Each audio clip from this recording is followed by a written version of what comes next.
மனுஷன் உயர்ந்தவனா? இந்த சாத்தானும் இதற்கு நிகரானவன் தான்.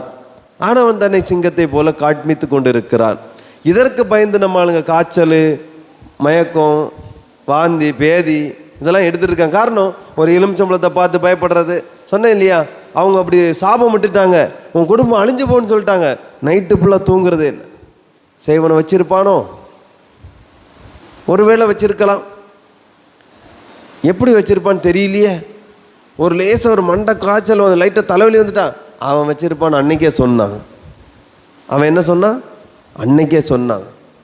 மைண்டில் வரும், இருக்குமோ? இருக்கலாம். அவன் அன்னைக்கு சொன்னான்ல, கிளியராக சொன்னான்ல, அவன் வச்சிருக்கான், யாருகிட்டையோ கொடுத்து வச்சிருக்கான். இப்படி உங்கள் மைண்டில் ஓடுதுன்னாலே நம்ம என்ன செய்யலைன்னு அர்த்தம். இந்த நாய்க்கு என்ன செய்கிறோம் சொல்லுங்க? தெரு நாய்க்கு என்ன பண்ணுறோம்? பயப்படுகிறோன்னு அர்த்தம்.